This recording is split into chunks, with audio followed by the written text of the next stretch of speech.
Welcome to Hub History, where we go far beyond the Freedom Trail to share our favorite stories from the history of Boston, the hub of the universe. This is episode 153, The Snow Hurricane. Hi, I'm Jake. This week, we're talking about a severe storm that hit Boston in 1804. It started out as a tropical cyclone, with some meteorologists saying that it would be counted as a Category 2 hurricane based on today's scale. What made it so memorable, however, wasn't just the wind. Although the wind was damaging enough, causing problems for industries representing a large sector of the early 19th century economy, and wrecking buildings that are sites on the Freedom Trail today. What made the storm so memorable was the fact that it was the first known tropical cyclone to carry snow, giving it the enduring nickname, the Snow Hurricane. But before we talk about the Snow Hurricane, it's time for this week's Boston Book Club selection and our upcoming historical event. My selection for the Boston Book Club this week is a September 2018 article from the blog City Lab. Titled, How Boston Got Its Tea, it's an interview with designers Peter Chermayeff and Tom Geismar, who, starting in 1965, designed the visual language of Boston's transit network from the ground up. Over the next 5 years, their agency worked out every detail of the new MBTA's visual identity, from the iconic T logo to the colors of the subway lines, to cleaning up and modernizing stations. Here's a quick excerpt where they explain a couple of these decisions. We wanted to establish the identity of the system and flag it in the streetscape. People had an affinity for the song Charlie on the MTA, and the name change to the MBTA was too long. Our core team started thinking about different ways to make something work and eventually came up with the simple T. It made sense as a name and image that would apply and be understandable at a distance or in conversation. It connects with all the words associated with the service: transit, transportation, tunnel, tube, and so on. It made all the sense in the world to go with T and have it displayed in a lollipop logo on trains, buildings, and streets. Tom worked the logo out in great detail. We were unflinching in our recognition that this was not a truly original idea. Stockholm already had a black T and a white circle for the tunnel bond. It wasn't necessary for us to be original, just to be right. The lines themselves lacked identity, so we thought that color coding them would make a huge difference. We applied the same process to all 4 lines. They'd been identified by terminus, but most of those names were unclear to non-locals. I remember sitting in my Cambridge office preparing for a meeting with the MBTA in which I would be proposing colored lines. I had markers in front of me, and I chose red for the line that went to Harvard, since it's a well-known institution whose main color is crimson. One line went up the north shore of Boston up to the coastal area, so it seemed obvious to call that the blue line. The line that serves Olmsted's Emerald Necklace was an obvious choice for green. And then the 4th line ended up being orange for no particular reason beyond color balance. This was, of course, 20 years before the silver line was added. That allowed us to give lines understood names. Instead of Harvard Ashmont, no one visiting Boston knows what Ashmont is. Now you have the red line. The presence of color reinforces that identity to help people find their way around. You can read the entire interview to learn how Arlington Street served as a model for an upgraded modern station, how the team created our iconic T-system map, or where the designers think their vision was implemented poorly. You can find a link to the article in this week's show notes. And for our upcoming event this week, we have a brown bag lunch at noon on October 16th at the Mass Historical Society titled The Last and Living Words of Mark, following the clues to an enslaved man's life, afterlife, and to his community in Boston, Charlestown, and the South Shore. The main subject of the talk, Mark, was actually a supporting character in one of the most depressing shows we've ever researched. Way back in episode 27, we reviewed the 2 cases of execution by fire in the history of Massachusetts. They both involved enslaved women who were accused of crimes against their enslavers, and both involved male co-defendants who were hanged instead of being burned at the stake like the women. A woman named Mariah, who was enslaved in the household of Joshua Lamb of Roxbury, allegedly set fire to the Lamb house and a neighboring house in July of 1681. While she was awaiting trial, a man named Jack, who had escaped from his enslavers in Western Mass, was also accused of an unrelated arson. The 2 defendants were tried at the same court of assistance in Boston with Governor Simon Bradstreet presiding, and they were sentenced to death for the capital crime of arson. Samuel Sewall's diary records that they were both executed on September 22, 1681. According to the sentence of the court, Maria was burned to death, while Jack was hanged.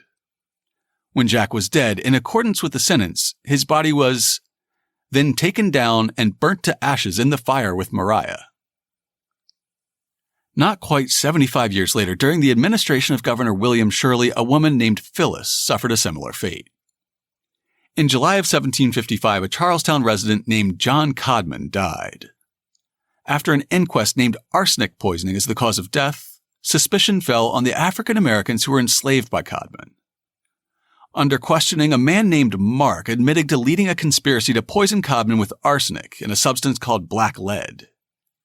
He had acquired the poisons from neighbors who were enslaved by doctors, and then Codman's enslaved cooks, Phoebe and Phyllis, slipped the materials into Codman's food. At trial, Phoebe turned state's witness, while Phyllis and Mark were convicted of the crime of petty treason, rising up against their legal owners. For her cooperation, Phoebe was shipped to a sugar plantation in the Caribbean, where life for enslaved laborers was brutal and short. Mark was sentenced to be hanged, and Phyllis was sentenced to be burned to death. Both sentences were carried out on September 18, 1755, as the Boston Post reported. Thursday last in the afternoon, Mark, a Negro man, and Phyllis, a Negro woman, both servants to the late Captain John Codman of Charlestown, were executed at Cambridge for poisoning their said master, as mentioned in this paper some weeks ago. The fellow was hanged, and the woman burned at a stake about 10 yards distant from the gallows. They both confessed themselves guilty of the crime for which they suffered, acknowledged the justice of their sentence, and died very penitent. After execution, the body of Mark was brought down to Charlestown Common and hanged in chains on a gibbet erected there for that purpose. Our earlier episode focused on the terrible fate of Phyllis and barely mentioned Mark. After Mark was dead, his body was prepared for public display on Charlestown Common. It would remain there for decades, becoming a well-known public landmark. Historian Josiah Bartlett recorded how a surgeon on his way to join a regiment for service in the French and Indian War in 1758 stopped and examined Mark's body. He wrote in his diary, "His skin was but very little broken, although he had hung there near 3 or 4 years." There's no exact record of when Mark's body was cut down or decomposed, but it remained a landmark when Paul Revere embarked on his famous ride 20 years later.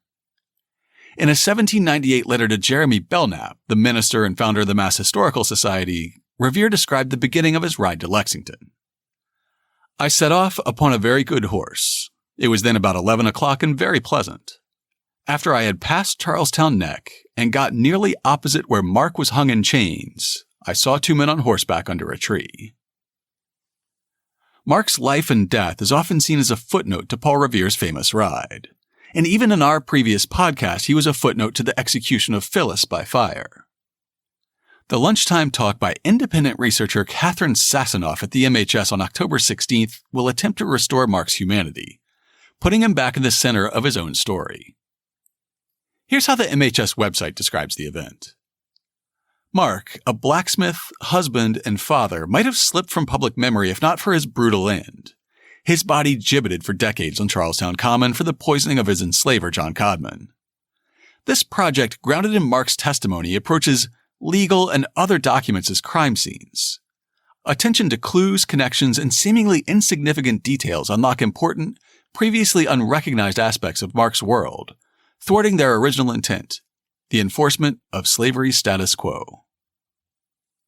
The talk is free and open to the public. Just pack a lunch to enjoy while Sassanoff is speaking.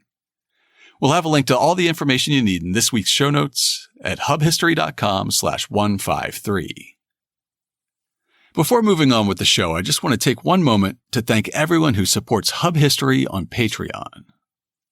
Every week, Nikki and I invest a significant amount of time into digging up sources and interesting quotes about a historic topic, assembling a hopefully interesting script, and then recording and editing a show for your enjoyment.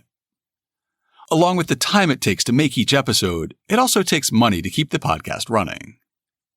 Even before the improvements we'd like to make, we have to cover the basics, like web hosting and security, podcast feed and media hosting, and the online processing tools that help make us sound this buttery smooth.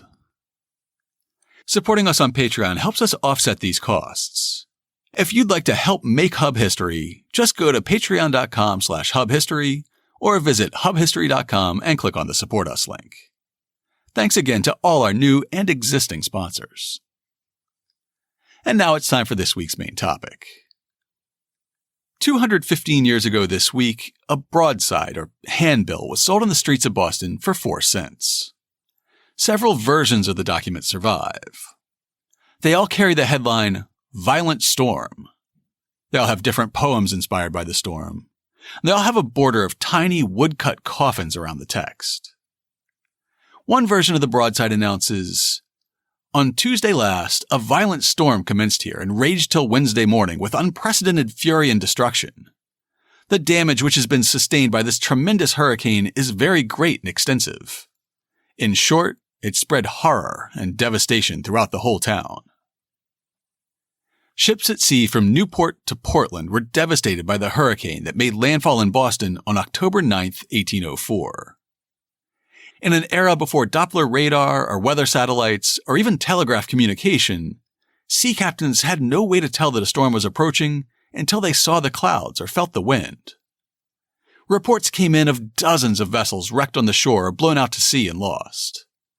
In Salem, there were about 16 shipwrecks, another 33 at Marblehead, 10 at Cohasset, and dozens more along the Cape and Islands.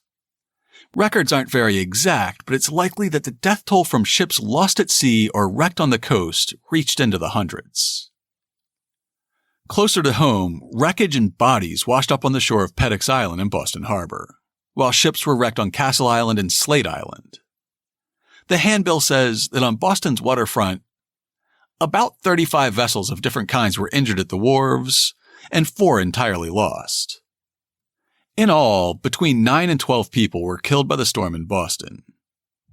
In his book, Historic Storms of New England, Sidney Purley says, at Boston, many vessels in the harbor were damaged by being forced by the wind violently against the wharves. The Laura, belonging in Gloucester and commanded by Captain Griffin, was nearly beaten to pieces at Long Wharf, and her cargo was very much damaged. Many of the small craft were so blown about and strained that they bilged and sank, several of them being staved to pieces. Some of the larger vessels also bilged, and several had bowsprits, sterns, and other sections broken. Cargoes were also damaged. Several men were drowned there during the gale, 2 men being cast into the water from a boat that upset at Mays Wharf and drowned before they could be rescued. An article in the Boston Sentinel adds, a sloop belonging to Mr. Franks sunk in Fort Point Channel. A lad by the name of Smith, who had been attempting to keep her free of water, finding the vessel sinking, clung to a plank, from which he was soon after washed off and drowned. Several boats went off and attempted to save him, but their exertions were fruitless. Sidney Purley says that the storm began at about 9 in the morning on Tuesday, October 9th. The temperature dropped suddenly and a violent wind began. Heavy rain began falling in Boston with occasional snow flurries mixed in, accompanied by thunder and lightning. Jim Cantor would have loved it. We don't have an accurate rainfall total for Boston, but in nearby Salem, 7 inches of rain were recorded in about 18 hours. The Sentinel characterized it as a tremendous storm and described a change in the wind direction that seems characteristic of a tropical cyclone, like a hurricane or tropical storm. The wind blew at first from south-southeast, then shifted to east, increasing in power until 4 o'clock when it abated for a few moments, and then veered to northeast. From this quarter, the gale blew with a violence and fury unprecedented in the annals of the town. Purley says that people sat up all night that Tuesday night, fearing to retire lest their houses would blow down. Sometime after midnight, the wind began to taper off, but as the temperature began to drop, the rain changed to snow.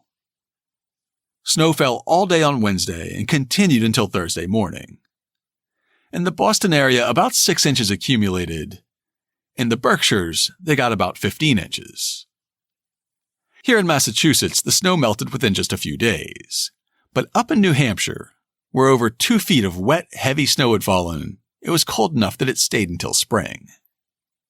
it was the worst storm in living memory.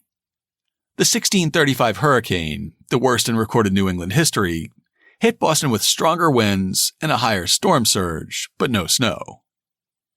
The Great Snow of 1717 dumped more snow on Boston, but it came later in the season and without hurricane-force winds. Purley comments, "It was the earliest snowstorm that the people of eastern Massachusetts has experienced for 50 years, and the oldest inhabitant did not remember so violent a storm occurring there before. It did not reach far either north or south, but was felt inland beyond the limits of New England." Along the same lines, Reverend William Bentley of Salem wrote, "I cannot refuse to adopt the belief that the late storm was the most severe ever felt in this part of America. All the accounts which I have seen represent nothing like it. In Boston, the old people are said to represent that a storm like it happened on September 16, 1727. As yet, I've found no tradition of such a storm among our old people, or upon record or any report of its consequences. I suspect as our winters have less horror, we partake more of a southern climate from the great quantity of heat, and consequently have more stormy weather of this kind and therefore may expect more of it in future years. I can find no history of wharves, ships, trees, houses, fences, outhouses, which lead to suspect great calamities from high winds." Since 1804, there have been a handful of comparable storms. Hurricane Jenny in 1963 was the only other tropical cyclone to result in snowfall in New England. It was another late-season hurricane making landfall in Nova Scotia on October 29th. Like in 1804, Jenny brought the season's first snowfall in Massachusetts and across most of New England. Perhaps the closest modern parallel to the 1804 snow hurricane was Hurricane Sandy in 2012. Though it had weakened to an extratropical storm by the time it reached Massachusetts on October 29th, it had been a Category 2 hurricane when it hit New York and New Jersey. Like the storm in 1804, Sandy brought widespread snowfall coupled with high winds. Most of these effects missed New England, but in the mid-Atlantic and Appalachian states, entire forests were decimated, and residents woke up to a changed and unfamiliar landscape. Unlike the 1804 storm, these modern hurricanes had surprisingly low death tolls. Jenny killed 3 people, and 2 of those were on remote Mount Katahdin in Maine, and one who suffered a heart attack while trying to keep his boat from drifting away. In the U.S., 160 deaths are attributed to Sandy across 24 states that were affected, from everything from drowning to being hit by a falling tree. Thanks to modern weather forecasting, there weren't nearly as many shipwrecks and maritime deaths in 2012 as there were in 1804. Off the North Carolina coast, however, the Coast Guard received a distress call that turned out to be eerily reminiscent of 1804. A 180-foot-long, 3-masted, full-rigged wooden sailing ship had no power, couldn't raise the sails, and was taking on water. At the same time, it was being buffeted by the hurricane winds and waves. The vessel was the HMS Bounty, a replica of the Royal Navy ship that's mostly famous for a 1789 mutiny that was built for a 1960 movie. The crew had been making an ill-advised attempt to outrun the storm, and they failed. When the ship capsized, Coast Guard helicopter crews launched a massive, heroic, pre-dawn rescue mission, saving 14 of the 16 crew members. A YouTube video that we'll include in the show notes reveals a surreal and chaotic scene, where the first pilot to make contact with the Bounty reported, "I see a giant pirate ship in the middle of a hurricane." Rescue divers operating out of Jayhawk helicopters hovering above the waves collected survivors from the life rafts of what appeared to be a 3-century-old shipwreck. Unfortunately, there were no helicopter rescues off the Massachusetts coast in 1804. The many shipwrecks and fatalities weren't the only problem for the shipping business caused by the 1804 storm.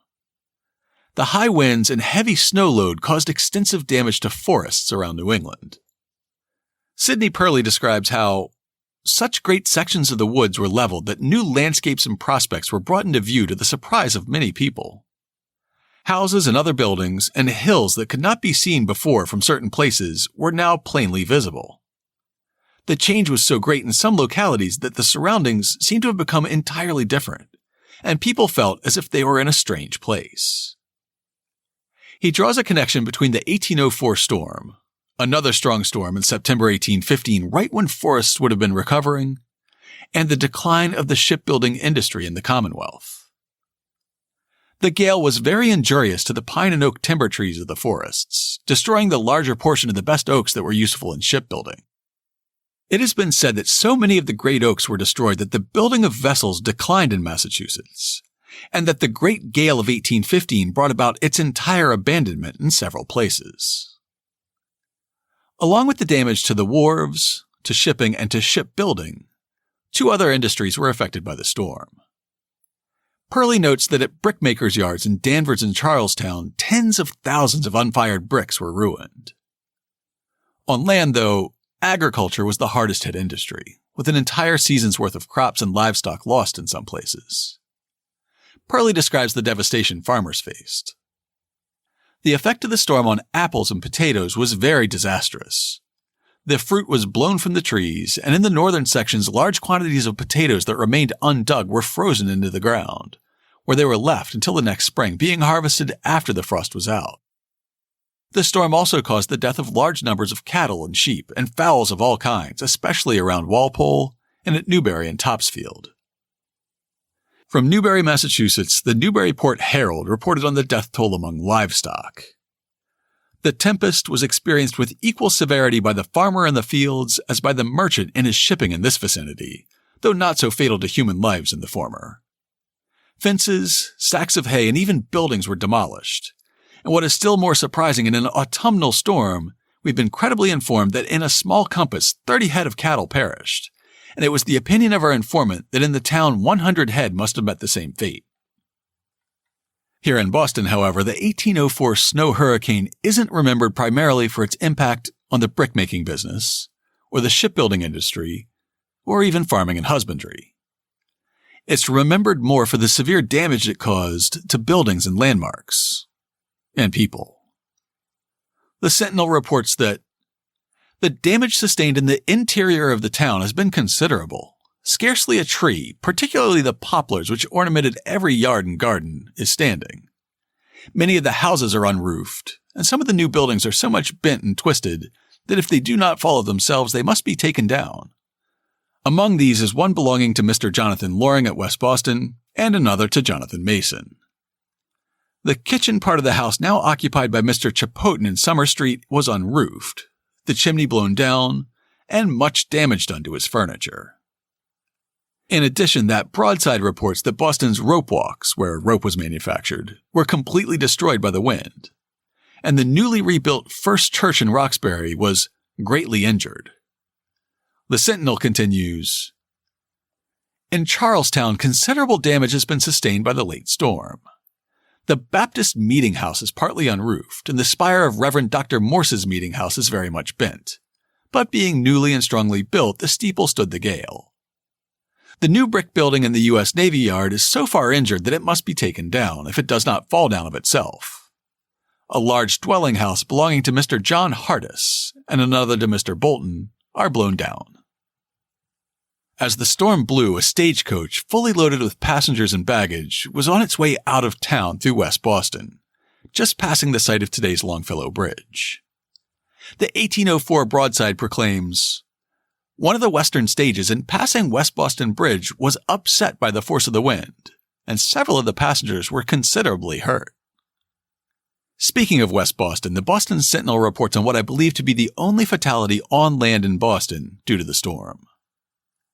A large and new brick dwelling house at West Boston belonging to Mr. Ebenezer Eaton has been greatly injured and must, it is expected, be taken down. In stating this particular, we have to lament an occurrence which proved fatal to one of his family, and had well nigh affected the whole in a similar manner. Mr. Eaton lived in an adjoining house and was unconscious of the danger that hung over him. Mr. Jonathan Loring, who resided in the neighborhood, apprised him of the insecurity of his family while the gale continued, and after repeated and urgent entreaties prevailed on him to remove his wife and children. In a few moments after, the battlements of the new house blew over and fell, with a large part of the upper story directly upon the building which they had just left. In the house was a servant woman by the name of Bennett, killed, and another woman with a man and boy, badly wounded. The Broadside names the dead woman as Lydia Bennett. In addition to that tragic occurrence, 2 famous Freedom Trail sites were badly damaged in the storm. First, as Sidney Purley put it, the roof was torn from the Tower of King's Chapel and conveyed 200 feet. Given how many strong storms the roof stood up to during any given winter, that's a real testament to the strength of the winds. The second famous site to incur damage is alluded to in the poem attached to one version of the Broadside. On Tuesday last, a storm did rise, and thunders roaring in the skies. The gale increased from morn till night, and many people did affright. The dreadful roar, the falling trees, the turrets tumbling, and chimneys. Even buildings, too, were hurled down, and lofty spires thrown to the ground. The most famous spire that was thrown to the ground was that atop Old North Church. The tower where church sexton Robert Newman hung 2 lanterns to tell Joseph Warren's spy network that the British were headed to Concord by sea, or, more accurately, by rowing across the Charles River, was completely demolished by the lashing wind. The Boston Sentinel describes how it collapsed directly onto a nearby home. The North Church steeple, which experienced the power of the gale on Tuesday night, fell on an adjoining house and crushed it to pieces. The family who rented the house were all of them fortunately on a visit at the time, or they must have perished amid the ruins. A 2015 blog post from Old North Church clarifies that it was just the upper, wooden structure that collapsed. Quote, "The rest of the church was unscathed, and both the bells and bell tower were intact. The bell tower and the bells it houses are below the steeple, and that part of the structure has brick walls 3 feet thick." The steeple was reconstructed after the storm, but the replacement was built several feet shorter. The architects assumed that a shorter steeple would better weather any future Boston hurricanes. A century and a half later, that assumption turned out to be incorrect. That blog post from Old North goes on to describe what happened. In 1954, the steeple of the Old North Church blew down for the second time. In 1954, the culprit was Hurricane Carol. During that storm, the steeple could actually be seen swaying to and fro, but it took long enough to fall that the city was able to evacuate the neighborhood and convince most residents to move their cars out of the immediate area. While Lady Luck had deserted us when it came to keeping the building in one piece, she was on our side when the steeple fell directly into the middle of Hull Street, straight in front of the building. Remarkably, the only damage done when the steeple fell in 1954, aside to the steeple itself not being where it belonged, was to the very corner of the building across from us. On the very top corner of the building, there is a chip about the size of a fist. In another remarkable piece of luck, our original weather vane, designed by Shem Drown, has survived not 1 but 2 steeple falls. After Carol, the steeple was reconstructed again, but this time the new steeple was modeled on the original 1740 structure, not the smaller replacement. Instead of being entirely wooden, the new model incorporates a strong steel frame. The church officials hope we'll see it safely through the next major nor'easter, blizzard, or snow hurricane.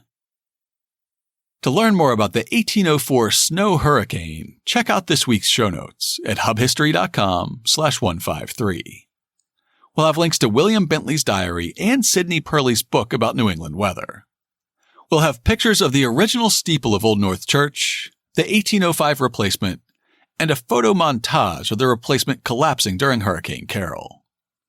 We'll also include 2 versions of the Broadside about the violent storm. And of course, we'll have links to information about our upcoming event and how Boston got its tea, this week's Boston Book Club pick. Before we go, I just want to share a few pieces of listener feedback we got on episode 149, which was about Boston's history of rock and roll riots. A listener who goes by QuickSeed on Twitter forwarded a link to an LA Times story about a 1989 New Kids on the Block concert at Boston's World Trade Center that had to be shut down in the first 30 seconds when fans tried to rush the stage. They said, "My personal Boston music riot experience. Big hair, screaming girls." My response was to ask if NKOTB actually count as rock, and a listener named Alice chimed in, "They won awards for pop rock, and I'm not talking about the candy, so maybe." Sorry, Alice, you're dead wrong. They were pop, but they can't possibly be called rock. You know who could be classified as rock? The classic Boston punk band, The Trouble. Matt L. sent a picture of a show flyer featuring The Trouble and Showcase Showdown, saying, "I collected flyers for shows I played back in the 90s, and still have this one featuring The Trouble at the Greek American from a few months before the last show. They were totally legendary." Now that's a sentiment I can get behind. Liam S. tweeted as he listened to the episode, saying, "In a rock and roll coincidence, my Orange Line train stopped by Matthews Arena just as I was listening to Jake talk about the Alan Freed riot. I didn't hear about any beatings or stabbings on the T, so I'm guessing that the former Boston Arena was calmer for Liam than it was after that 1958 show featuring Chuck Berry." We love getting your feedback, whether you loved the episode or just liked it a lot. If you want to leave us feedback of any kind, you can email us at podcast@hubhistory.com. If you want to hear your voice on the show, call our voicemail line at 617-383-9255. We'd love to get audio feedback to share on a future show. We are Hub History on Twitter, Facebook, and Instagram, or just go to hubhistory.com and click on the Contact Us link. While you're on the site, hit the subscribe link and be sure that you never miss an episode. If you subscribe on Apple Podcasts, please consider rating and reviewing the show. Or just tell a friend about us. Word of mouth is the best way for new listeners to find us. That's all for now. We'll be back next week to talk about black politics and partisanship in late 19th century Boston with Dr. Millington Bergeson Lockwood.